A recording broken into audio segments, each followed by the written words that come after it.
तो आज हम लोग करने वाले हैं ह्यूमन रिप्रोडक्शन का पूरा चैप्टर इन वन शॉट। ठीक है, एक ही शॉट में हम लोग देखेंगे पूरे चैप्टर को। तो याद करते हैं हम लोग कौन कौन सा टॉपिक हम लोगों ने इसमें पहले किया था, है ना। सबसे पहले हम लोगों ने क्या देखा था, रिप्रोडक्शन के लिए क्या चाहिए भाई, गैमेट फॉर्मेशन चाहिए, है ना। तो सबसे पहले हम लोग ने देखा था गैमेटोजेनेसिस। ठीक है, गैमेटोजेनेसिस। गैमेटोजेनेसिस में हम लोगों ने मेल और फीमेल दोनों के गैमेट का फॉर्मेशन देखा था, उनके स्ट्रक्चर के साथ, मतलब main reproductive system and female reproductive system के फुल स्ट्रक्चर के साथ हम लोगों ने गैमेट का फॉर्मेशन देखा था। और सेकंड टर्म क्या था, fertilization. Fertilization, right. Third term क्या था, एम्ब्रायो डेवलपमेंट।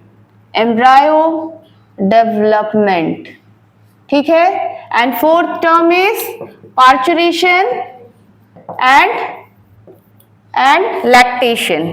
ठीक है, तो आज हम लोग इसी सबको एक साथ करने वाले हैं। ठीक है, सारे को हम लोग आज करने वाले हैं एक साथ। तो आज हम लोग स्टार्ट कर रहे हैं गैमेटोजेनेसिस से, है ना। गैमेटोजेनेसिस किसका पहले देखे थे हम लोग, पहले किसका देखा था हमने, मेल का। तो पहले हम लोग मेल का रिप्रोडक्टिव सिस्टम देखते हैं। मेल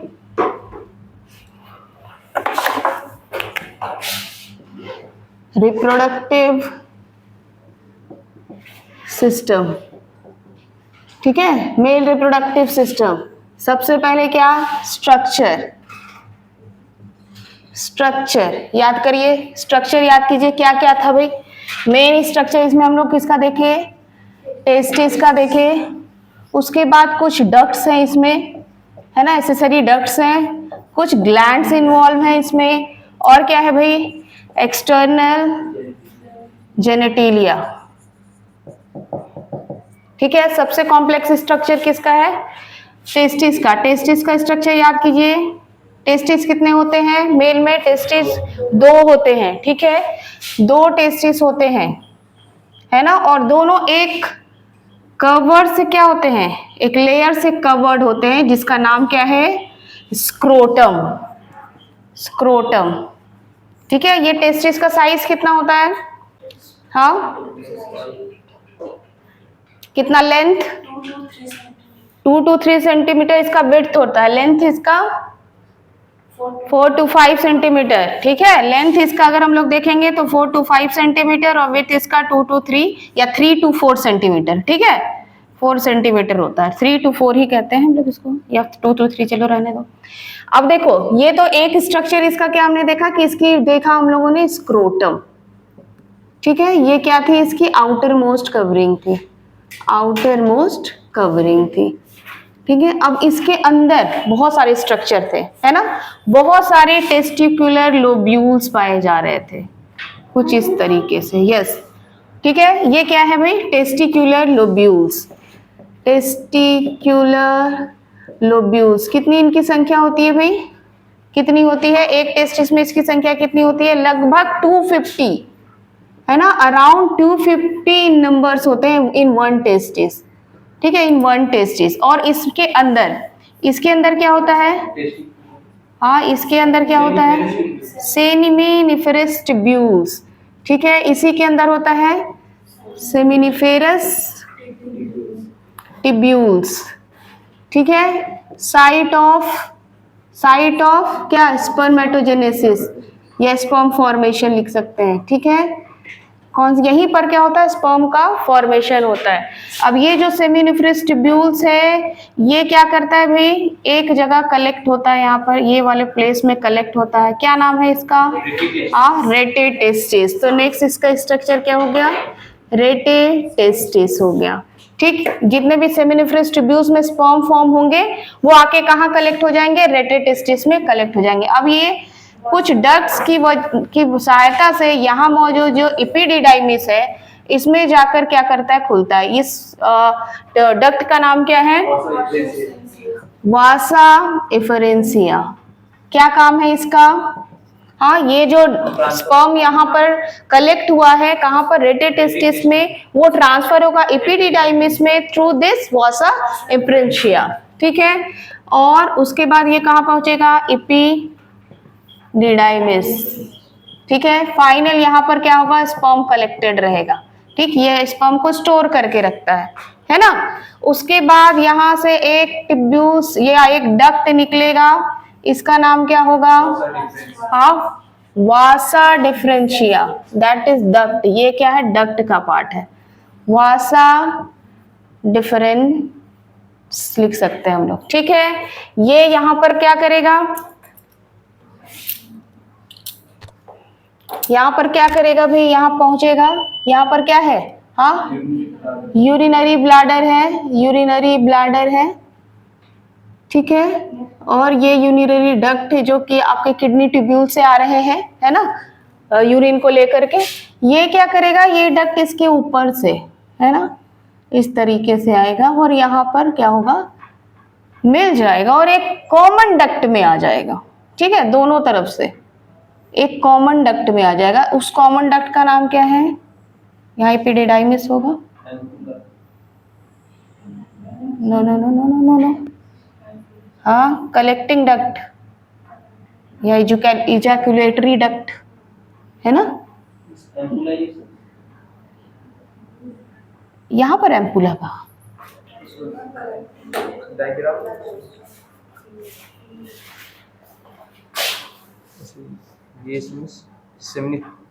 अभी तो कहा ampulla, ampulla is the part of, कहा अभी हम लोग देखेंगे, है ना। इट्स अ पार्ट ऑफ क्या? Female reproductive organ. कौन सा पार्ट? हाँ, फेलोपियन ट्यूब का पार्ट है। यहाँ पर एक डक्ट होगा, क्या ग्लैंड होगा, यहाँ पर एक ग्लैंड होगा, है ना, और उसके बाद यहाँ पर भी एक ग्लैंड होगा, कॉपर्स ग्लैंड, ठीक है।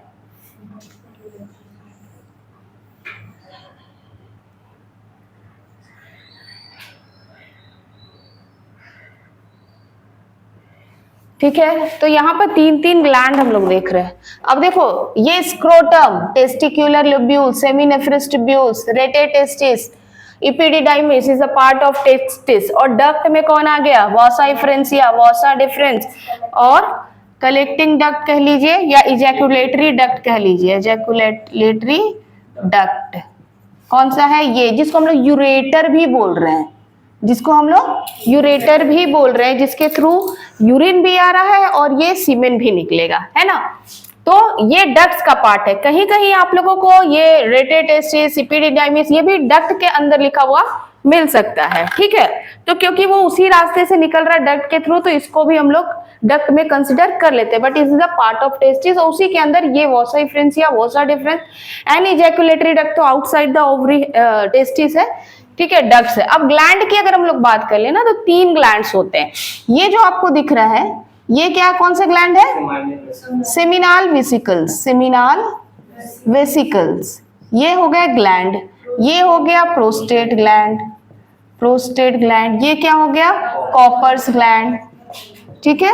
कॉपर्स ग्लैंड को और क्या बोलते हैं हम लोग? यस, ये पेयर में होगा, ठीक है, ये अनपेयर होंगे, और ये फिर क्या होगा? पेयर में होगा।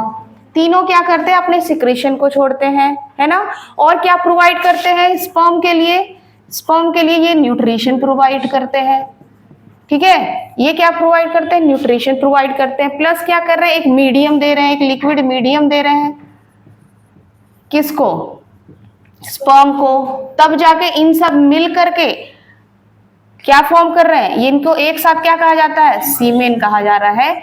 जो अब ये कौन सा पार्ट? एक्सटर्नल जेनिटलिया में क्या आ गया? ये पेनिस का पार्ट आ गया, that part is called penis, ठीक है। पेनिस क्या है? एक हाईली टफ मस्कुलर टिश्यूज है ना। और क्या है इसका जो ये बाहर वाला पार्ट है, इसको हम लोग क्या कहते हैं? Glans penis, glans penis. और इसकी जो कवरिंग है ये that is called foreskin, that is called foreskin, ठीक है। तो ये हमारा क्या हो गया? स्ट्रक्चर हो गया, ठीक, स्ट्रक्चर हो गया। अब हम लोग देख लेते हैं क्या, अब स्पर्म का फॉर्मेशन यहाँ पर एक्चुअली में होता कैसे है ना। तो हम लोग अब सेमिनिफरस ट्यूब्यूल्स को थोड़ा बड़ा करके देख लेंगे कि सेमिनिफरस ट्यूब्यूल्स जो है वो कैसा दिख रहा है। तो सेमिनिफरस ट्यूब्यूल्स को अगर आप बड़ा करके देखेंगे तो आपको कैसा दिखेगा?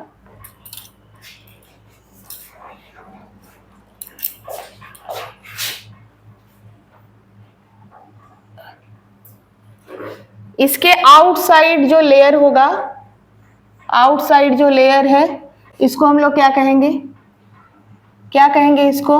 जल्दी जल्दी बताते जाओ, क्लास हो चुकी है ना।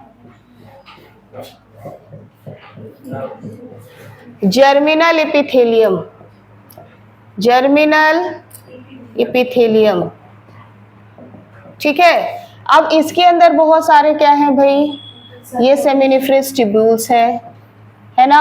और यहाँ बीच में क्या होता है, बीच में क्या होता है? नहीं भाई, बीच में कुछ सेल्स पाए जाते हैं, क्या बोलते हैं इसको हम लोग? हाँ हाँ हाँ, जल्दी बोलो। Leydig cell. और ये जो सेमिनिफरस ट्यूब्यूल्स है, that one is seminiferous tubules. Okay, इसमें दो तरह के सेल पाए जाएंगे, कुछ बिग सेल पाए जाएंगे, कुछ स्मॉल सेल पाए जाएंगे, ठीक है, कुछ स्मॉल सेल पाए जाएंगे, ठीक है ना। अब ये जो बिग सेल है ना, देखो ये हो गया आपका लेडिक सेल। अब इसका रोल हम बताएंगे।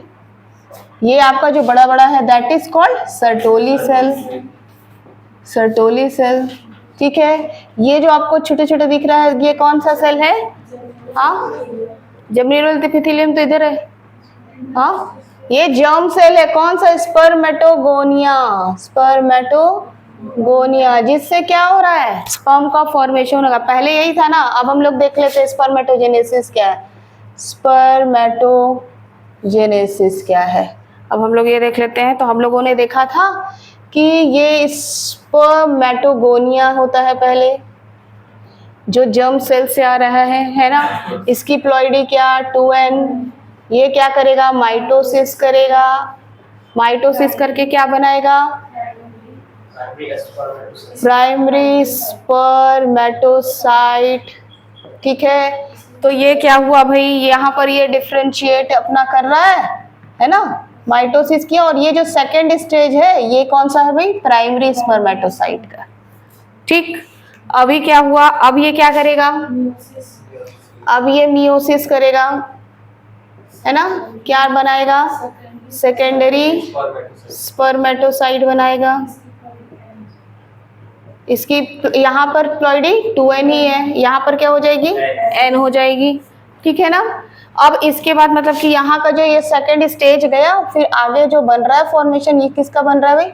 सेकेंडरी स्पर्मेटोसाइट है, ठीक है। अब ये क्या करेगा?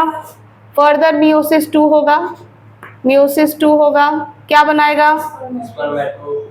स्पर्मेटिड्स।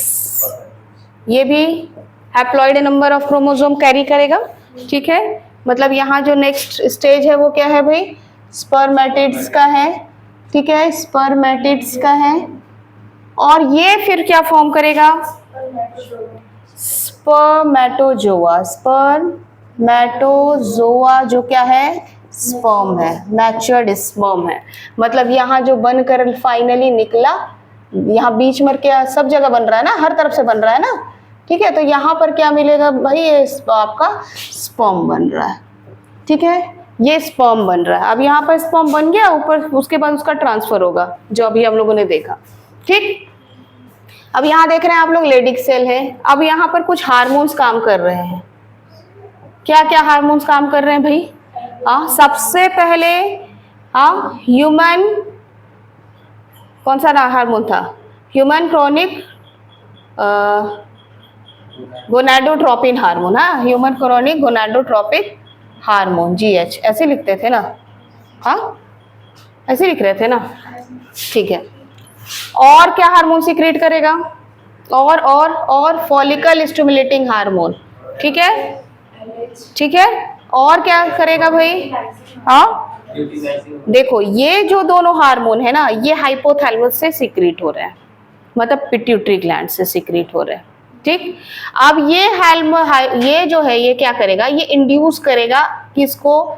लैक्टोजेनिक ल्यूटेनाइजिंग हार्मोन को, ठीक। ल्यूटेनाइजिंग हार्मोन को ये क्या करेगा? इंड्यूस करेगा, ठीक। अब ये ल्यूटेनाइजिंग हार्मोन जाएगा कहाँ पर? लेडिक सेल के पास, है ना। और लेडिक सेल के पास जाएगा, लेडिक सेल के पास जाएगा और इसको इंड्यूस करेगा कौन सा हार्मोन सीक्रेट करने के लिए? एंड्रोजीन, ठीक है। एंड्रोजीन हार्मोन क्या करेगा? एंड्रोजीन हार्मोन स्पर्मेटोजेनेसिस में हेल्प करेगा, स्पर्मेटोजेनेसिस में हेल्प करेगा, हेल्प्स इन स्पर्मेटोजेनेसिस। ठीक है, ठीक है। अब ये फॉलिकल स्टिमुलेटिंग हार्मोन किस पर एक्ट करेगा? सर्टोली सेल पर एक्ट करेगा। ठीक, सर्टोली सेल्स क्या कर रहा है? न्यूरिशमेंट दे रहा है। ये क्या कर रहा है? Give nourishment to the developing sperm. ठीक है, ये न्यूरिशमेंट तो दे रहा है, साथ ही साथ ये सर्टोली सेल्स भी क्या कर रहा है? स्पर्मेटोजेनेसिस में हेल्प कर रहा है। आई बात समझ में? हार्मोन का role, human chronic gonadotropin hormone, ठीक है, और follicle stimulating secreted by hypothalamus. Hypothalamus is the part of pituitary gland. ठीक है, this human chronic gonadotropin hormone induce luteinizing hormone. This luteinizing hormone induce the Leydig cell to produce androgen hormone. ठीक है, and androgen hormone helps in the spermatogenesis. Clear? ठीक है, और ये जो FSH है फॉलिकल स्टिमुलेटिंग हार्मोन, एक्चुअली में ये फॉलिकल्स बना रहा है।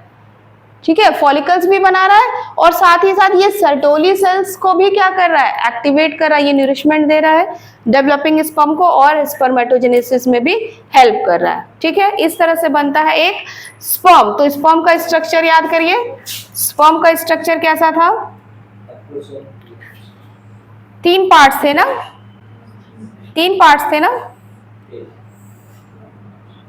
ये पार्ट क्या कहलाया? हेड कहलाया। ये पार्ट क्या कहलाया? नेक कहलाया। और ये पार्ट क्या कहलाया? टेल कहलाया। ठीक है, यहाँ पर बहुत सारे क्रोमोसोम क्या होते हैं? माइटोकॉन्ड्रिया होते हैं।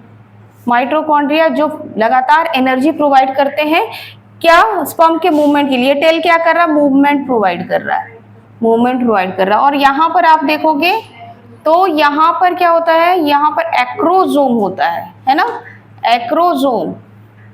ठीक है, और यहाँ पर क्या है भाई? इसका न्यूक्लियस है, इसका न्यूक्लियस यहीं पर है, हेड में ही है ना। ये एक्रोजोम में क्या होता है? कुछ एंजाइम्स पाए जाते हैं जो कब हेल्प करेंगे? Penetration of the ovum. जब ये पेनिट्रेट करेगा ओवम को तो जोना पेल्यूसिडल लेयर को ब्रेक करने के लिए यहाँ मौजूद एंजाइम्स की जरूरत होती है। ठीक है, और यहाँ पर भी प्लाज्मा मेम्ब्रेन भी है, इसकी कवरिंग है ना, ये आउटर मोस्ट कवरिंग इसका प्लाज्मा मेम्ब्रेन ही है। तो ये हमारा हो गया क्या? मेल रिप्रोडक्टिव सिस्टम का स्ट्रक्चर और उसका क्या? स्पर्मेटोजेनिस मतलब गैमेट का फॉर्मेशन। क्लियर है यहाँ तक? ठीक है, नेक्स्ट हम लोग देखते हैं फीमेल रिप्रोडक्टिव सिस्टम।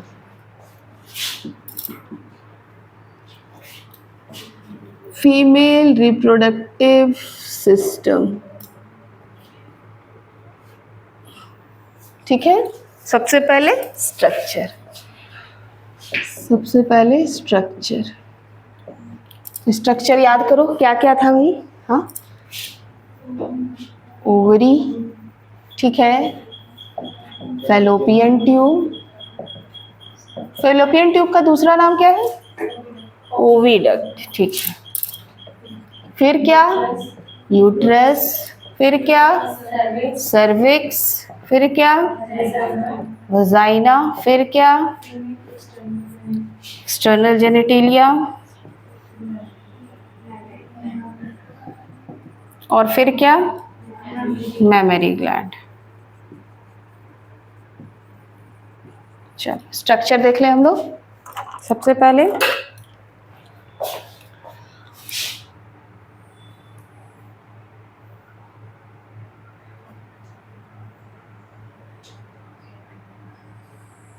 कितनी ओवरी होती है भाई? 2 होती है। एक फीमेल रिप्रोडक्टिव ऑर्गन में ओवरी की संख्या है 2, ठीक है।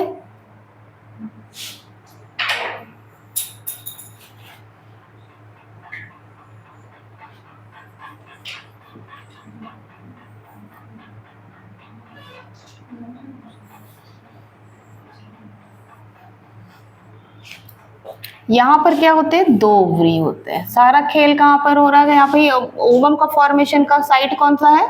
ओवरी है ना। तो सबसे पहले हम लोग ओवरी की अगर बात करें तो ओवरी क्या है? ओवरी क्या है? Site of matured ovum formation. ठीक है, ओवम का फॉर्मेशन कहाँ होता है? इसी 2 ओवरी में होता है ना? ठीक है, तो उसके बाद अगर हम लोग फेलोपियन ट्यूब, अभी इसको हम लोग डिटेल देखेंगे। फेलोपियन ट्यूब देखे तो हम लोगों ने इसके 3 पार्ट देखे थे, है ना? 3 पार्ट क्या क्या देखे थे भाई? नाम फटाफट बोलो। इनफंडिबुलम, बीच वाला रीजन एम्पुला, इस्थमस। ठीक है, जो इनफंडिबुलम है ये ट्यूब है ना? ये क्या है? फेलोपियन एक ट्यूब है। ट्यूब के अंदर मतलब होलो स्ट्रक्चर है, इसके अंदर हेयर लाइक स्ट्रक्चर है। क्यों है ये हेयर लाइक स्ट्रक्चर? भाई इनका इसका ओवम को स्टोर रखने के लिए, बिल्कुल ही सेफ रखने के लिए। ठीक है ना? ये जो स्ट्रक्चर इनफंडिबुलम में दिख रहा है, finger like projection, that is called fimbriae. क्या जरूरत है इसका भाई? फिम्ब्रे का कलेक्ट करता है। जब ओवम क्या हो रहा है? मैच्योर्ड हो जा रहा है, तब ये क्या कर रहा है? इसको कलेक्ट करने का काम कर रहा है। अगला राउंड देखिए आप लोग, तो यूट्रस है। यूट्रस के भी 3 वॉल हम लोगों ने देखे थे ना? क्या क्या थे 3 वॉल भाई? सबसे आउटर वॉल को क्या हम लोग बोल रहे थे? पेरीमेट्रियम। ठीक है, उसके बाद वाला लेयर मायोमेट्रियम, और अंदर वाला एंडोमेट्रियम। जो बेबी का फॉर्मेशन होगा किसके वॉल में एम्बेडेड होगा? एंडोमेट्रियम के वॉल में एम्बेडेड होगा। एंडोमेट्रियम का वॉल ही हर मेंस्ट्रुअल साइकिल में फॉर्म होगा और फिर मेंस्ट्रुअल साइकिल के साथ वही टूटेगा। ठीक है, तो PME करके आप लोग याद रखिए। ठीक है, तो शॉर्ट फॉर्म मैंने बताया था ना, PME करके आप लोग याद करिए कि ताकि आप इसके सीक्वेंस को ना भूलें। ठीक है, और यहाँ पे भी आप लोग कर सकते हो ENAS, जो भी आई जैसे भी करना है। तो ये क्या हो गया भाई? यूट्रस। क्या काम है इसका? यूट्रस का ये जो एंडोमेट्रियम वॉल है, ये हर मेंस्ट्रुअल साइकिल में क्या होता है? थिक होता जाता है, ताकि क्या हो? अगर फर्टिलाइजेशन हो जाए तो यहाँ पर 9 महीने बच्चे को रखने की ये तैयारी करता है हर महीने। ठीक है, तो यूट्रस का काम क्या है? यहीं पर क्या होता है? बेबी का फॉर्मेशन होता है। ठीक, आगे का एरिया क्या है? यूट्रस के नीचे वाला एरिया सर्विक्स कहलाता है। ठीक है, हाईली मस्कुलर होता है, कॉन्ट्रैक्शन इसमें अच्छा खासा होता है, और यही वो प्लेस है जहां पर क्या होता है? स्पर्म इजैकुलेट किए जाते हैं। ठीक है, स्पर्मिएशन होता है। इसके नीचे वाला एरिया वजाइना का एरिया होता है। ठीक है, और अगर हम लोग एक्सटर्नल जेनिटिलिया की बात करें तो जो आउटसाइड, ये तो अंडर स्टमक है ना? एब्डोमेन के अंदर है। एक्सटर्नल जेनिटिलिया का स्ट्रक्चर याद कीजिए। ये क्या था भाई? ये क्या था? वेजाइनल ओपनिंग थी, वेजाइनल ओपनिंग थी। ठीक है, इसमें एक पतला सा लेयर था जिसको हम लोग क्या कह रहे थे? हाइमन कह रहे थे ना? हाइमन जिसका जो कभी भी ब्रेक हो सकता है। ठीक है, उसके बाद इसके आउटर साइड स्किन्स के कई सारे लेयर्स हैं, है ना? तो ये जो अंदर वाला लेयर है ना, फोल्डेड स्किन है, 1-2 स्किन फोल्डेड है, दैट इज कॉल्ड क्या? Labia minora. ठीक है, माइनोरा अंदर वाला स्किन है। फिर बाहर में स्किन है, उसको हम लोग क्या कह रहे हैं? Labia majora. ठीक है, ये हेरी वाला एरिया है। ठीक है, और इसके बाद भी जो बाहर का लेयर है वो क्या कहला रहा है? वो उतना इंपॉर्टेंट नहीं है। आप लोग को यहाँ पर याद करना है कि लैबिया माइनोरा के ऊपर में एक प्लेस है, दैट इज कॉल्ड क्लाइटोरिस। ठीक है, और ये clitoris is the site of sensation, है ना? Site of sensation. ठीक, तो ये आपका क्या हो गया? एक्सटर्नल जेनिटिलिया हो गया। अगर मेमोरी ग्लैंड हम लोग देखें, मेमोरी ग्लैंड का स्ट्रक्चर देखें, तो मेमोरी ग्लैंड का स्ट्रक्चर याद है? ज्यादा जल्दी हो रहा है कि याद है? समझ में आ रहा है ना कि जल्दी हो जा रहा है? बोलेंगे ना जहां नहीं समझ में आएगा तो। क्या था स्ट्रक्चर? रिब्स थे, है ना? और मसल्स थे जो उसको क्या करते हैं? कनेक्ट करके रखते हैं। ठीक है, यहाँ पर क्या थे? Fat tissue. ठीक है, ये क्या थे? फैट टिश्यू था। इसमें भी क्या था? क्या था? ये बहुत सारे लोब्यूल्स होते हैं। कौन सा? मेमोरी लोब्यूल्स कह सकते हैं हम लोग को इसको, ठीक है, मेमोरी लोब्यूल्स। अब इसके अंदर बहुत सारे क्या है, सेल्स हैं, है ना, क्लस्टर ऑफ सेल्स। कौन सा सेल, एल्वियोली सेल, ठीक है, एल्वियोली सेल्स के क्लस्टर्स होते हैं, ठीक। तो हम लोग इसको क्या बोलते हैं, मेमोरी एल्वियोली बोल सकते हैं हम लोग इसको, ठीक है, मेमोरी एल्वियोली या एल्वियोलस सेल्स बोल सकते हैं, या एल्वियोलर ट्यूब्यूल्स बोलते सकते हैं, ठीक है। इसके बाद ये क्या करता है, ये यहीं पर क्या होता है, मिल्क का फॉर्मेशन होता है, यहीं पर मिल्क का फॉर्मेशन होता है।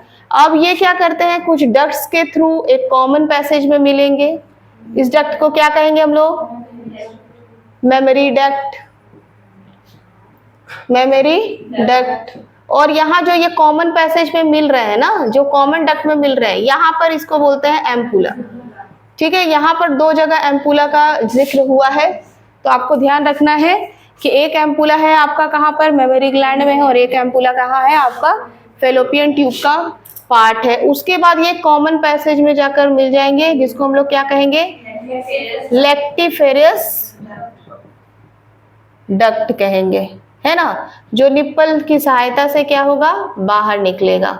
और ये कब होगा, ये अगर मदर प्रेग्नेंट होती है तब इन सेल्स, ये सारे सेल्स एक्टिवेट होते हैं, और आफ्टर पार्चुरेशन, जब बेबी का बर्थ हो जाता है तभी जाके मिल्क का क्या होता है, सिक्रीशन होता है, ठीक है। तो ये हमारा क्या था, स्ट्रक्चर था, ठीक।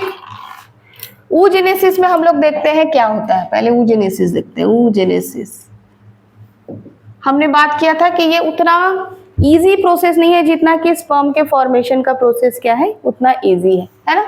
तो इसमें जो नॉर्मल सेल्स थे, जो जिसकी प्लॉइडी 2n थी, जैसे उसमें स्पर्मेटोगोनिया था, इसमें क्या है, oogonia, ठीक है, oogonia, ठीक है, oogonia, प्लॉइडी 2n, ठीक है।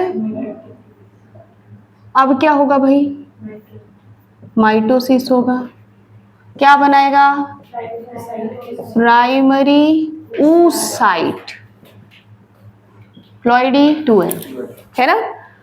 अब ये क्या करेगा, मियोसिस करेगा, लेकिन क्या होगा, अरेस्ट हो जाएगा, अरेस्टेड इन प्रोफेज 1, ठीक है, अरेस्ट कर लिया जाएगा। अब जब ये अरेस्टेड है उस वक्त क्या हो रहा है, ये मान लो प्राइमरी oocyte है, तो इसके बाहर बाहर क्या हो रहा है, लेयर्स के फॉर्मेशन हो रहे हैं, लेयर के फॉर्मेशन हो रहे हैं। One layer primary follicles, that is primary follicles, that is secondary follicles, that is tertiary follicles, है ना। ये क्या कर रहे हैं, इतने सारे फॉलिकल्स फॉर्म हो रहे हैं, और फाइनली ये जाकर के जो अंदर में प्राइमरी oocyte है उसका डिवीजन हो जाएगा, ठीक है। तो प्राइमरी जब इसका डिवीजन हो जाएगा तो एक पोलर बॉडी बनेगा और एक सेकेंडरी oocyte बनेगा, ऐसा बताया था ना, ठीक है। एक क्या बन गया, ये आपकी ये पोलर बॉडी बन गई, फर्स्ट पोलर बॉडी, और ये हो गया आपका सेकेंडरी oocyte। तो यहाँ पर अगर हम लोग फिगर देखेंगे तो मैंने आप लोग को बताया था क्या, कि ये जो टर्सरी फॉलिकल्स है अब किस में चेंज हो जाएगा, ग्राफियन फॉलिकल्स में चेंज हो जाएगा, है ना। तो ये छोटा सा पोलर बॉडी रहेगा, ये oocyte रहेगा, और इसके बाद के लेयर्स जो होते हैं ना वो ग्राफियन फॉलिकल्स में चेंज हो जाते हैं, ठीक है, ग्राफियन फॉलिकल्स में चेंज हो जाते हैं। तो यहाँ ग्राफियन सेल्स होते हैं, अरे यार, ग्राफियन सेल्स होते हैं, ठीक है। आप लोग को स्ट्रक्चर ग्राफियन फॉलिकल्स का दिखाया था, हाँ बताया था ना। अब ये पोलर बॉडी को समझो डीजेनरेट हो गया, तो यहाँ पर क्या हुआ भाई, हाँ ये आपका हो गया सेकेंडरी oocyte, ये क्या हो गया भाई, सेकेंडरी oocyte, और ये क्या फॉर्म कर दिया है, ग्राफियन फॉलिकल फॉर्म कर दिया है ना। अब क्या होगा, हाँ मियोसिस 2 होगा, ठीक। अब क्या होगा, अब यहाँ मियोसिस 1 कंप्लीट हो गया ना, ये मियोसिस 1 था कंप्लीट हो गया। अब क्या हुआ, ये सेकेंडरी oocyte फिर से डिवाइड किया, और क्या बनाया, सेकेंड पोलर बॉडी बनाया, और क्या बना दिया भाई, मैच्योर्ड ओवम बना दिया, ठीक है, मैच्योर्ड ओवम बना दिया, ठीक। तो अब ओवम का हम लोग स्ट्रक्चर देखेंगे तो ओवम क्या हो गया भाई, पूरा मैच्योर्ड हो चुका है। तब अब ये ग्राफियन फॉलिकल्स के साथ है ना, ये ग्राफियन फॉलिकल्स के साथ है। तो लास्ट डे मैंने आप लोगों को ग्राफियन फॉलिकल्स का पूरा स्ट्रक्चर बनवाया था ना। अब ये इसके बाहर जोना पेल्यूसिडा लेयर भी क्या हो गया, फॉर्म हो चुका है। इसके बाहर में क्या हो, कोरोना रेडियाटा भी फॉर्म हो चुका है। और इधर क्या हो गया है भाई, जो ग्रैन्युलोसम सेल्स है वो भी अपना डिवाइड कर रहे हैं, ठीक है, डिवाइड कर रहे हैं। और एक होलो स्ट्रक्चर छोड़ते हैं जिस स्ट्रक्चर को एंट्रम कहते हैं हम लोग, है ना। और ये आपका हो गया ग्राफियन फॉलिकल्स, ग्राफियन फॉलिकल्स हो गया। और ये क्या हो गया आपका, मैच्योर्ड ओवम हो गया, मैच्योर्ड ओवम हो गया, ठीक है। स्ट्रक्चर मैच्योर्ड ओवम का हम लोगों ने देखा था क्या, बीच में न्यूक्लियस, बाहर क्या एक लेयर है ना, जो इसका क्या है, प्लाज्मा मेम्ब्रेन कह सकते हैं हम लोग। और इसके बाहर का लेयर जोना पेल्यूसिडा, और इसके बाहर का लेयर कोरोना रेडियाटा। यहाँ पर जो साइटोप्लाज्म होगा उसको उप्लाज्म कहेंगे हम लोग, है ना। ये आपका हो गया कोरोना रेडियाटा, ठीक है। ये आपका क्या हो गया, जोना पेल्यूसिडा। ये क्या हो गया भाई, हाँ, ये ओवम का प्लाज्मा मेम्ब्रेन हो गया, ये उप्लाज्म हो गया। और ये क्या हो गया भाई, न्यूक्लियस हो गया, ठीक है। ये एक मैच्योर्ड ओवम है।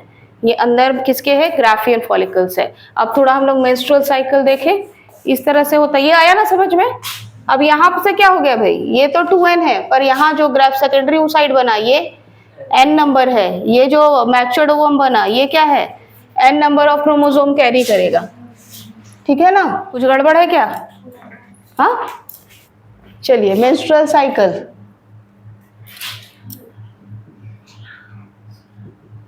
मेंस्ट्रुअल साइकिल, ठीक है। मेंस्ट्रुअल क्या दिक्कत है, कुछ दिक्कत है, यहाँ पे माइटोसिस मियोसिस की जगह माइटोटिक लिखा हुआ है। तो माइटोसिस या माइटोटिक डिवीजन मतलब माइटोसिस, माइटोसिस और माइटोटिक सेम है, दोनों सेम है। हाँ, माइटोसिस को ही माइटोटिक डिवीजन कहते हैं और मियोसिस को मियोटिक डिवीजन कहेंगे, ठीक है, मियोटिक डिवीजन कहेंगे। और माइटोसिस को माइटोटिक डिवीजन कहेंगे, ठीक हुआ क्लियर। चलो मेंस्ट्रुअल साइकिल, मेंस्ट्रुअल साइकिल में आप लोगों को मालूम है ये 28 दिनों का साइकिल है, ऑलमोस्ट 28 to 29 कहते हैं हम लोग, ठीक है। अब इस समय क्या होता है, डे वन क्या होगा, हाँ, यहाँ पर छोटे छोटे फॉलिकल्स बनेंगे। जो किसके फॉलिकल्स, किसको हम लोग बोल रहे हैं, ये फॉलिकल स्टिमुलेटिंग हार्मोन्स की वजह से बनेंगे, जो आपका कहाँ सिक्रीट हो रहा था, हाँ, अभी फॉलिकल स्टिमुलेटिंग हार्मोन का जिक्र हुआ था ना स्पर्मेटोजेनेसिस में भी, ठीक है। अब कहाँ हो रहा है भाई, पिट्यूटरी ग्लैंड में सिक्रीट हो रहा है, वही इस फॉलिकल्स को बना रहा है। इसको हम लोग नेचुरली इमैच्योर्ड फॉलिकल्स कह रहे हैं, या फिर आप बोलो तो ओगोनिया, ठीक है। तो भाई ये ओगोनिया है, ओगोनिया सेल है यहाँ पे। अब इनका फॉर्मेशन क्या हो रहा है, जैसे जैसे डे 1 जब क्या हो रहा है, मेंस्ट्रुअल साइकिल स्टार्ट हो रहा है, यहाँ पे नए फॉलिकल्स बनना स्टार्ट हो जाते हैं, ओगोनिया बनना स्टार्ट हो गया। अब इसका डेवलपमेंट होगा, कहाँ जाएगा भाई, प्राइमरी oocyte फॉर्म करेगा ये, ठीक है। कुछ अलग सेल्स भी बचे रहेंगे और एक क्या करेगा भाई, प्राइमरी oocyte फॉर्म कर देगा। फिर आगे बढ़ेंगे हम लोग, तब क्या होगा, यहाँ पर ग्राफियन फॉलिकल्स फॉर्म हो जाएंगे, है ना, ग्राफियन फॉलिकल्स फॉर्म हो जाएंगे और पूरा मैच्योर्ड ओवम तैयार हो जाएगा भाई ग्राफियन फॉलिकल्स के साथ। ये हो गया आपका सेकेंडरी oocyte, ठीक, सेकेंडरी oocyte। अब ये ओवम क्या है, डे 14 के आसपास अब ये रिलीज होने के लिए रेडी है, मतलब ओवम मैच्योर्ड हो चुका है। जब ये सारी प्रोसेस चल रही थी डे 1 से डे 14, ये एंडोमेट्रियम का वॉल क्या हो रहा था, थिक होता जा रहा था, थिक होता जा रहा था। ये अपनी तैयारी कर रहा था कि अगर फर्टिलाइजेशन होता है तो मुझे यहाँ पर क्या करना है, बेबी को अपने अंदर एम्बेडेड करना है। तो वो अपनी थिकनेस को क्या कर रहा है, बढ़ा रहा है। डे 14 क्या होगा, ओवुलेशन। ये जो ग्राफियन फॉलिकल्स वहीं रहेगा, सिर्फ क्या निकलेगा बाहर, ओवम निकलेगा, ठीक है। इसका बाहर निकलने का प्रोसेस क्या कहलाता है, क्या कहते हैं इसको हम लोग, ओवुलेशन। और जब स्पर्म बाहर निकलता है उस प्रोसेस को क्या कहते हैं, स्पर्मिएशन, ठीक है। तो ये ओवुलेशन जैसे हुआ, ये इनफंडिबुलम का जो ये फिम्ब्रे है, ये क्या किया, इसको तुरंत क्या कर लिया, कलेक्ट कर लिया, ठीक है। यहाँ अरेस्ट वर्ड नहीं यूज करेंगे, कलेक्ट कर लिया। इनफंडिबुलम इसको कलेक्ट करके कहाँ भेज दिया भाई, एम्पुला में भेज दिया, ठीक। अब क्या हुआ, अब यहाँ पर ये ग्राफियन फॉलिकल्स आगे बढ़कर क्या बना दिया, कॉर्पस ल्यूटियम, कॉर्पस ल्यूटियम बना दिया। ये कॉर्पस ल्यूटियम कंटिन्यूअस कौन सा हार्मोन सिक्रेट करेगा, प्रोजेस्टेरॉन सिक्रेट करेगा। और ये जितने भी फॉलिकल स्टिमुलेटिंग हार्मोन की तो बात की हमने, लेकिन यहाँ पर जो हम लोग का क्या था भाई, एस्ट्रोजीन जो फीमेल का हार्मोन है, ये ओवरी से लगातार सिक्रेट हो रहा है, ठीक है। लगातार follicle stimulating hormone, luteinizing hormone, ठीक है। प्रोजेस्टेरॉन यहाँ पर जब ये कॉर्पस ल्यूटियम फॉर्म करेगा, उसका लेवल हाई हो जाएगा, सिक्रेट हो रहा है पर उसका लेवल हाई हो जाएगा जब कॉर्पस ल्यूटियम फॉर्म करेगा, ठीक है। और एस्ट्रोजन, ये सारे ये चारों हार्मोन्स, कौन कौन सा हार्मोन बताएं, अभी ये देखो साइकिल हम लोगों ने ऐसा देखा था ना, मेंस्ट्रुअल साइकिल 1 से लेकर के 28 डेज का, यहाँ बीच में 14 डेज रहेगा, है ना। तो सबसे पहले हम लोगों ने देखा था कि यूटेरिन वॉल का क्या स्थिति रहेगा, तो यूटेरिन वॉल का क्या स्थिति रहेगा, ठीक है। तो डे 14 तक पहले हम लोग देखते हैं कि क्या होता है। तो यूटेरिन वॉल कैसा है, पहले तो डिजेनरेट होगा। क्यों डिजेनरेट होगा भाई, अब ये देखो यहाँ पर एक तो आ गया है ना, डे 14 में वो यहाँ पर ले लिया गया, उसके बाद यहाँ वो 4-5 दिन तक रहेगा, ठीक है। मैच्योर्ड एग 4-5 दिन तक रहेगा। अगर इसी बीच स्पर्म क्या कर रहा है, एंटर कर रहा है, तो फर्टिलाइजेशन होगा। इस बीच नहीं हो रहा तो सब कुछ डिजेनरेट होना स्टार्ट हो जाएगा। तो अगर नहीं हो रहा है, स्पर्म एंटर नहीं हो रहा है, तो डे 28 के आते आते ये जो कॉर्पस ल्यूटियम आगे बढ़ता है, कॉर्पस एल्बिकन्स बनाता है, ठीक है। और ये सबके सब डिजेनरेट, अब इनका क्या डिजेनरेशन होगा ना, अब इनका क्या होगा, ये डिजेनरेशन होगा, क्योंकि यहाँ जो उगोनिया फिर से फॉर्म होगी। और हम लोगों ने बात किया था कि ये जो उगोनिया सेल्स हैं किसी भी फीमेल के ओवरी में कब से होते हैं, बाय बर्थ होते हैं, है ना, बाय बर्थ होते हैं। जब वो प्यूबर्टी में एंटर करती है तो ये प्राइमरी फॉलिकल्स वाले जो टर्म है ना, यहाँ से फिर स्टार्ट होता है। तो ये जो प्राइमरी फॉलिकल्स वाले सेल्स कितने बचे रह जाते हैं, सिर्फ 60,000 to 80,000 होते हैं, और उससे ही उन्हें क्या करना है, लाइफ टाइम चलाना है, ठीक है। तो प्यूबर्टी जब स्टार्ट हो रही है, जब मेंस्ट्रुअल स्टार्ट हो रहा है, वो टर्म कौन सा कहा था हम लोग, मेनार्क। और जब एंड होता है तो उसको क्या बोलते हैं, मेनोपॉज, जो कि 45 to 55 एज के बीच होता है ना। तो ये क्या हो रहे हैं, बाकी सब सेल्स क्या हो रहे हैं, डे 28 आते आते सब डिजेनरेट, ये भी डिजेनरेट, ये बाकी सेल्स भी डिजेनरेट, ये सारे वॉल्स क्या होने लगेंगे, टूटना स्टार्ट करेंगे। जो एंडोमेट्रियम वॉल बना था, ये अब उसका प्रोजेस्टेरॉन लेवल जो हाई था वो अब लो चला जाएगा और इसका डिजेनरेशन स्टार्ट हो जाएगा, ठीक है। तो ये क्या होंगे, फिर ब्लड के थ्रू म्यूकस फॉर्म में, ये फिर 3-4 दिन तक क्या होगा, आउट आता रहेगा ब्लड के फॉर्म में फीमेल की। इसी को हम लोग कहते हैं मेंस्ट्रुएशन कहते हैं। और क्योंकि ये साइकिल कंप्लीटली 28 डेज में होता ही रहता है नॉर्मल, ठीक है, 2-4 दिन आगे पीछे हो सकता है, तो हम लोग इसको कहते हैं मेंस्ट्रुअल साइकिल, क्योंकि ये साइक्लिक है, हर मंथ चल रहा है, ठीक है। तो हम लोग इसको क्या कहते हैं, साइकिल कहते हैं, है ना। तो यूटेरिन वॉल अगर हम लोग देखें, ये डे 14 है, ठीक। तो पहले डिजेनरेट होगा, कुछ 2-4 दिन में जो ये है क्या है, टूटेगा। उसके बाद क्या होगा, ये फिर से फॉर्म होना शुरू करेगा, ठीक है, ये फिर से फॉर्म होना इसका शुरू होगा, ठीक। जब ये डे 14 के पास आएगा, ये कंटिन्यूअसली ऊंचा रहेगा, लेकिन जब 28 डेज के आते आते फिर ये क्या होगा भाई, टूटना स्टार्ट कर देगा। इस तरह से कुछ वाल है बना हुआ, है ना। उसके बाद हम लोग देखते हैं ओवेरियन हार्मोन। तो ओवेरियन हार्मोन कौन कौन सा निकल रहा है भाई, हाँ, एस्ट्रोजन और प्रोजेस्टेरॉन, ठीक है। तो एस्ट्रोजन का कंटिन्यूअस क्या है, सिक्रेशन है। जब ये ओवुलेशन का टाइम आता है, ये उस वक्त क्या होता है, हाई हो जाता है, ठीक। और प्रोजेस्टेरॉन जो है ये भी नॉर्मल रहता है, और जब ओवुलेशन का टाइम के बाद से ये क्या होगा, हाई में ही रहेगा, थोड़ा दिन, कुछ दिन तक ये क्या रहेगा, हाई में रहेगा, तब फिर इसका लो लेवल जाएगा, ठीक है। नेक्स्ट हम लोग क्या देखेंगे, हम लोग देखेंगे कि क्या देखेंगे, ओवेरियन इवेंट्स, ठीक है। ओवेरियन इवेंट्स क्या हुआ, यहाँ पर प्राइम भाई फॉलिकल्स है ना, oogonia सेल है, थोड़ा क्या हुआ प्राइमरी फॉलिकल्स बना, उसके बाद क्या हुआ सेकेंडरी फॉलिकल्स बना, उसके बाद यहाँ पर क्या होगा भाई ये फॉलिकल्स बाहर आ जाएंगे, ये जो है ये क्या हो गया बाहर आ गया, ओवुलेशन हो गया, और उसके बाद क्या हुआ हाँ फर्दर फिर इसका डिजेनरेशन, ये प्रोजेस्टेरॉन कॉर्पस ल्यूटियम फॉर्म कर दिया, यहाँ से ओवुलेशन हो गया, यहाँ पर क्या फॉर्म हो गया कॉर्पस ल्यूटियम फॉर्म हो गया, फिर कॉर्पस एल्बिकेंस फॉर्म हो गया, ठीक। लास्ट में 14 डे के पास सब डिजेनरेट, और उसके बाद कौन सा hormone hypothalamus hormone, pituitary hormone, कौन कौन सा हार्मोन हाँ LH और FSH, तो ये भी नेचुरली क्या है निकल रहे हैं, यहाँ पर रहेगा हाई लेवल थोड़ा सा FSH का, फॉलिकल को स्टिमुलेट करना है तो, और उसके बाद सबका लेवल किस वक्त हाई हो जाएगा भाई ओवुलेशन के टाइम में सबका लेवल क्या होगा हाई हो जाता है, ठीक है। तो ये चारों हार्मोन्स क्या होते हैं यहाँ पर काम कर रहे होते हैं, ठीक। क्लियर, सारी बातें हो गई क्लियर। तो मेंस्ट्रुएशन कैसे होता है और ये जो स्ट्रक्चर है फीमेल का है ना, और oogenesis क्या हुआ सब क्लियर हुआ। अब हम लोग देखेंगे क्या कुछ छूटा नहीं ना, चलिए अब हम लोग देखते हैं क्या फर्टिलाइजेशन है ना। अब फर्टिलाइजेशन अगर होता है तब क्या होता है, अब हम लोग क्या देखेंगे फर्टिलाइजेशन।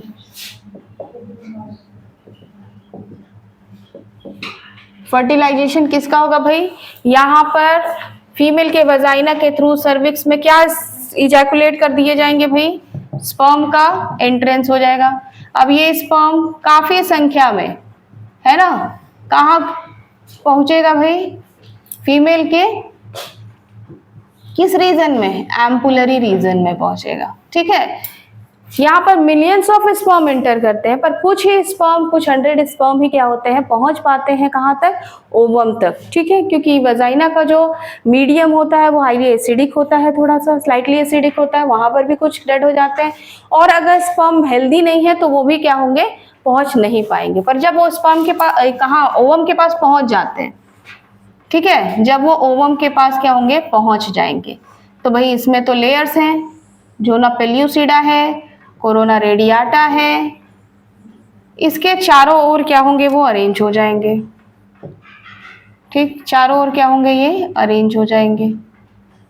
और सारा स्पर्म क्या करेगा, सारा स्पर्म में यहाँ पर क्या था एक्रोसोम था ना, ये एंजाइम सीक्रेट होगा और सबके सब पेनिट्रेट करने की कोशिश करेंगे किसमें हाँ ओवम के अंदर, लेकिन एक ही स्पर्म होगा जो इस लेयर को, ये जो कोरोना जो जोना पेल्यूसिडा लेयर है इसको क्या कर पाएगा यहाँ तक बढ़ करके ब्रेक कर पाएगा, ठीक है, यहाँ तक बढ़ करके क्या कर पाएगा ब्रेक कर पाएगा ड्यू टू एक्रोसोमल एंजाइम्स, ठीक है। जैसे ये यहाँ पर ब्रेक करेगा इसका क्या होगा, जो स्पर्म का यहाँ पर साइटोप्लाज्म इंटर कर जाएगा यहाँ पे, और ये जो इसका न्यूक्लियस था वो भी इंटर कर जाएगा, और तुरंत जाकर क्या करेगा फीमेल के न्यूक्लियस से मेल का न्यूक्लियस, जो स्पर्म का न्यूक्लियस है वो ओवम के न्यूक्लियस से फर्टिलाइज हो जाएगा। तो क्या होता है फ्यूजन, इन दोनों के फ्यूजन को ही हम लोग क्या कर रहे हैं, इन दोनों के फ्यूजन को ही हम लोग क्या कह रहे हैं फर्टिलाइजेशन कह रहे हैं, ठीक है। दोनों का स्पर्म दोनों का साइटोप्लाज्म मिक्स हो गया और दोनों के न्यूक्लियस क्या हो गए फ्यूज हो गए, ठीक। अब ये जो इसका टेल रीजन है ये यहीं से हट जाएगा, और जैसे ही ये फ्यूजन अंदर एक एंटर किया, ये जोना पेल्यूसिडा एक टफ लेयरिंग फॉर्म करेगा ताकि अब कोई स्पर्म इसमें एंटर ना कर सके, ठीक है। अब क्या होगा फ्यूजन के बाद क्या बनेगा जाइगोट फॉर्म होगा, ठीक है, जाइगोट फॉर्म होगा। अब जाइगोट फॉर्म कहां पर हो रहा है भाई, अब ये कहां हुआ था फर्टिलाइजेशन एम्पुला में हुआ है ना, ये फर्टिलाइजेशन कहां पर हुआ भाई यहाँ एम्पुला में हुआ, ठीक। मान लो यहाँ आया और यहाँ पर क्या हो गया ये फर्टिलाइज हो गया, तो ये डे 1 का क्या हो गया जाइगोट फॉर्म हो गया, ठीक है। डे 1 में क्या हो गया जाइगोट फॉर्म हो गया एम्पुलरी रीजन में, ठीक है ना, डे 1 में जाइगोट फॉर्म हो गया।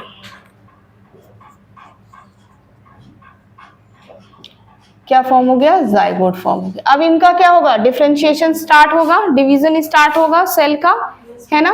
क्लीवेज के थ्रू ये क्या करेंगे, अब 2 सेल स्टेज बनाएंगे, 2 भाग में बढ़ जाएंगे, ठीक है। ये होगा डे 2 में, ठीक। फिर ये क्या करेंगे भाई, 4 सेल स्टेज बन जाएंगे।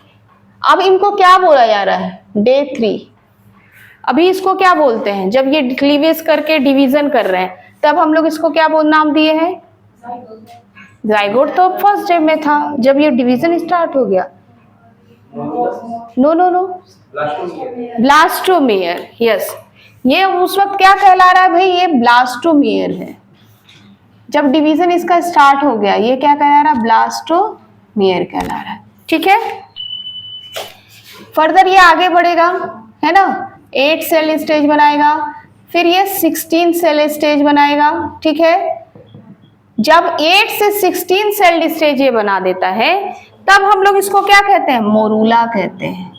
तब हम लोग इसको क्या कहते हैं, मोरूला कहते हैं। अब ये मोरूला क्या करेगा, अपने बाहर एक लेयर बनाएगा, ठीक है, ठीक। अपने बाहर एक लेयर बनाएगा जिसको हम लोग क्या करेंगे, कहेंगे ट्रोफोब्लास्ट, ठीक है। एक बाहर का लेयर बनाएगा, ये लेयर क्या कहलाएगा, ट्रोफोब्लास्ट कहलाएगा, ट्रोफोब्लास्ट कहलाएगा। और अंदर में क्या बनेगा भाई, इनर मास सेल बनेगा, इनर मास सेल बनेगा, इनर मास सेल बनेगा, ठीक है। अब ये ट्रोफोब्लास्ट क्या करेगा, इसके अंदर ये जो एंडोमेट्रियम का वाल है उसके अंदर एम्बेडेड होने की कोशिश करेगा। अब हम लोग इसको क्या बोलेंगे, ब्लास्टोसिस्ट, ठीक है, ब्लास्टोसिस्ट। अब ये एंडोमेट्रियम वॉल में ये ट्रोफोब्लास्ट क्या करेगा, एंटर हो जाएगा।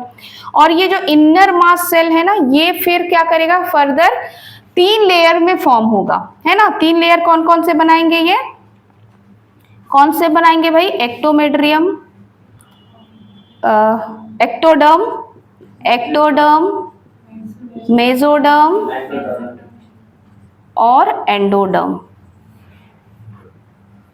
ठीक है। अब ये तीनों लेयर ही मिल करके पूरे टिश्यू, सेल्स, ऑर्गन सिस्टम सबको क्या करेंगे, डेवलप करेंगे। अब जब ये इनर मास सेल्स के ही कुछ सेल्स को हम लोग क्या कहते हैं, स्टेम सेल कहते हैं, जिसमें ये कहते हैं कि इसमें पोटेंशियल है कि ये पूरे बॉडी के ऑर्गन को फॉर्म कर सकता है और इसको स्टोर करके रखा जाता है। आजकल ये टेक्निक क्या है कि यूज की जाती है ना। जो भी मदर अगर अपने स्टेम सेल को प्रिजर्व करके रखना चाहती है तो इस स्टेम सेल को प्रिजर्व करके रख सकती है, ताकि फर्दर अपने उनके बेबी को अगर कोई प्रॉब्लम होता है टिश्यू या ऑर्गन से रिलेटेड, तो उससे न्यू टिश्यू और ऑर्गन को फॉर्म करके और टिश्यू ट्रांसप्लांट किया जा सकता है, ठीक है।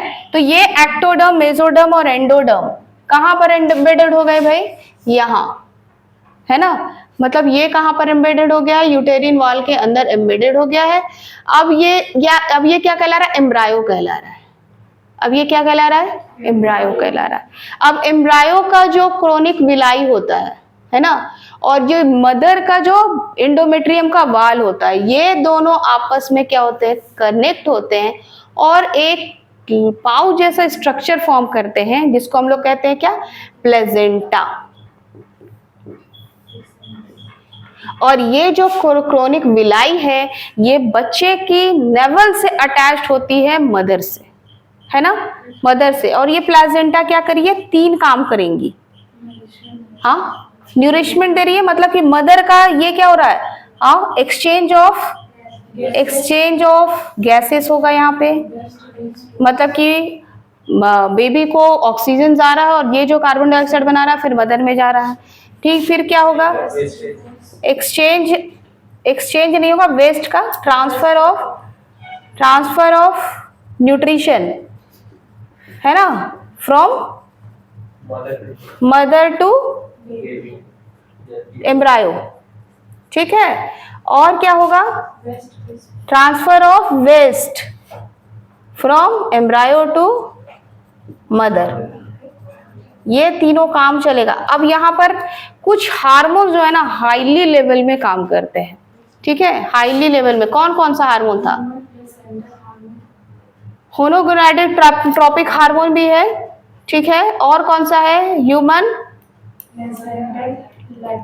प्लेसेंटल लैक्टोजेनिक हार्मोन भी है, एस्ट्रोजन भी काम कर रहा है, प्रोजेस्टेरॉन भी काम कर रहा है, और बाद में रिलैक्सिन भी काम करेगा। मतलब स्टार्टिंग फेज में तो ये चारों काम करेंगे, है ना।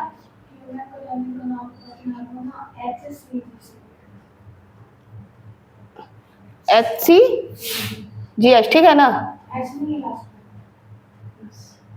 क्या है नहीं, ह्यूमन क्रोनिक, कैपिटल सी और जी, वही तो CG, ठीक है। यहाँ क्या है, तो कुछ भी नहीं है, HCG है, ठीक है, ठीक है। उसके बाद रिलैक्सिन, स्टार्टिंग फेज में ये काम करेंगे चारों, और लास्ट के फेज में कौन काम करेगा, रिलैक्सिन काम करेगा। इसके अलावा कॉर्टिसोल्स भी करेंगे काम, ठीक है। बाकी के थायरोक्सिन कुछ हार्मोन सीक्रेट होते हैं वो भी काम करेंगे। तो बहुत प्रोलैक्टिन काम कर रहे हैं, मतलब लैक्टेशन का फॉर्म, मेमोरी ग्लैंड में भी लैक्टेशन फॉर्मेशन का काम चल रहा है, वो सारे हार्मोन्स क्या होते हैं यहाँ सीक्रेट होते हैं, ठीक, और न्यूरिशमेंट देते हैं। और इनका क्या होगा फिर भाई, एक्टोडर्म, एंडोडर्म, मेसोडर्म और एंडोडर्म का फॉर्मेशन स्टार्ट हो जाता है। अब मंथ की बात अगर हम लोग कर रहे हैं तो फर्स्ट मंथ में किसका फॉर्मेशन हो गया हो रहता है, हार्ट का फॉर्मेशन हो गया रहता है, क्योंकि सबसे पहले तो यही आपको एनर्जी को लेकर, ऑक्सीजन को लेकर ट्रांसफर करेगा, तब एनर्जी फॉर्म होगा एम्ब्रायो में। फिर अगर सेकेंड मंथ की बात करें हम लोग तो किसका फॉर्मेशन हो जाएगा, लिम्स वगैरह बन जाते हैं, हाथ पैर बनना स्टार्ट हो जाते हैं। थर्ड मंथ की बात करें हम लोग तो, हाँ थर्ड मंथ की बात करें, ऑर्गन्स बन जाते हैं ना, ऑर्गन सिस्टम पूरा क्या होता है, डेवलप हो जाता है। ऑर्गन सिस्टम जैसे digestive system, respiratory system, excretory system, circulatory system, ये सारे सिस्टम फॉर्म हो जाते हैं। फिफ्थ मंथ की अगर हम लोग बात करें तो क्या हो जाता है भाई, हाँ हेयर्स बन जाते हैं, मूवमेंट शुरू हो जाता है, मूवमेंट शुरू हो जाता है। सिक्स मंथ की बात करें हम लोग तो आईलिड्स वगैरह बने जाते हैं, आई लैशेस बन जाते हैं, ठीक है। और सेवेंथ मंथ आते आते इनका क्या होता है, पूरा डेवलपमेंट, फुल डेवलपमेंट ऑलमोस्ट हो जाता है। सही बोल रही हूँ ना, ठीक है, ठीक है, फुल डेवलपमेंट हो जाता है। और फर्दर नाइन्थ मंथ आते आते तो पूरा डेवलपमेंट हो ही जाता है। और उसके बाद क्या होगा, पार्चुरेशन, ठीक, पार्चुरेशन, ठीक। पार्चुरेशन में कौन सा एंजाइम क्या काम करता है भाई, बताओ जल्दी। पार्चुरेशन में यस, ऑक्सीटोसिन, जो किससे रिलीज हो रही है, वो भी पिट्यूटरी ग्लैंड से ही रिलीज हो रही है, पोस्टीरियर पिट्यूटरी से वो रिलीज होती है, ठीक है ना।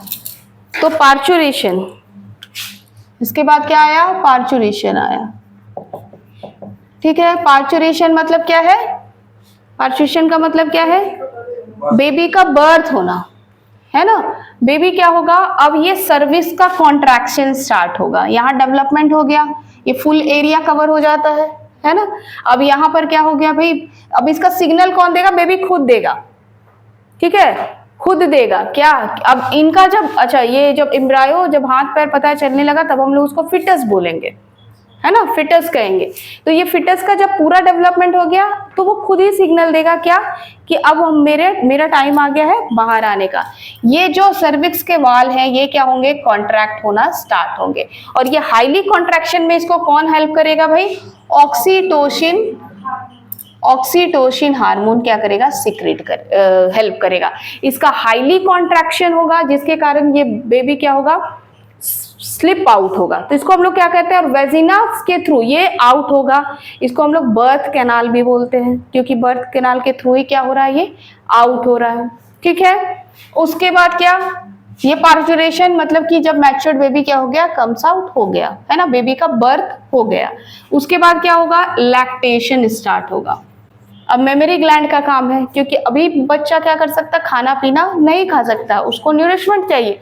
अंदर तो न्यूरिशमेंट मिल रहा था मदर से, लेकिन अब वो क्या हो चुका है, प्लेजेंटा भी बाहर आ जाता है ना, प्लेजेंटा भी बाहर आ जाता है। और क्योंकि वो अपने नेवल से, बच्चे अपने नेवल से कनेक्टेड होते हैं प्लेजेंटा में, जिसको हम लोग कौन सा कॉर्ड कहते हैं, एम्बिलिकल कॉर्ड कहते हैं। तो उसको कट करके क्या कहता है, ये प्लेजेंटा वगैरह सब बाहर आ जाता है, ठीक है। और उसके ये जो हो गया, पार्चुरेशन हो गया। अब स्टार्ट होगा लैक्टेशन। तो जो फर्स्ट मिल्क है ना, फर्स्ट फर्स्ट मिल्क में क्या होता है, कौन सा केमिकल, कोलोस्ट्रम कहते हैं हम लोग उसको, है ना। इसमें हाईली एंटीबॉडी होता है, हाईली एंटीबॉडी होते हैं इसमें। तो ये बच्चों को शक करना बहुत जरूरी होता है, क्योंकि ये क्या कर रहा है, बच्चे को बहुत ही क्या करते हैं, डिजीज रेजिस्टेंस बनाते हैं, डिजीज रेजिस्टेंस। ये सारे एंटीबॉडी जो होते हैं ये बेबी के इम्यून सिस्टम या डिजीज रेजिस्टेंस पावर के लिए बहुत ज़रूरी होते हैं। जो भी मिल्क 3-4 दिनों तक आता है मदर का, तो ये पहला मिल्क क्या कहलाता है, कोलोस्ट्रम कहलाता है। ठीक है, तो ये हमारा ये पूरा चैप्टर है जो हम लोगों ने पढ़ा। अभी कोई क्वेश्चन है, कहीं कुछ छूट गया, देखिए आप लोग। क्लीवेज क्या होता है? क्लीवेज जो इसका डिवीजन स्टार्ट हुआ, ठीक है, उसको हम लोग क्लीवेज कहते हैं। प्रोसेस होता हाँ, उस प्रोसेस को क्या कहेंगे, क्लीवेज कहेंगे। ठीक है, जो इसका डिवीजन स्टार्ट हुआ। और ये जो है ये प्रोसेस कितने दिनों का है, 9th मंथ का प्रोसेस है। तो प्रेगनेंसी से लेकर जब पार्चुरेशन तक के बीच के प्रोसेस को क्या कहते हैं हम लोग, क्या बोलते हैं, जेस्टेशन पीरियड। ठीक है, क्या कहते हैं, जेस्टेशन पीरियड कहते हैं। क्लियर, कोई सवाल?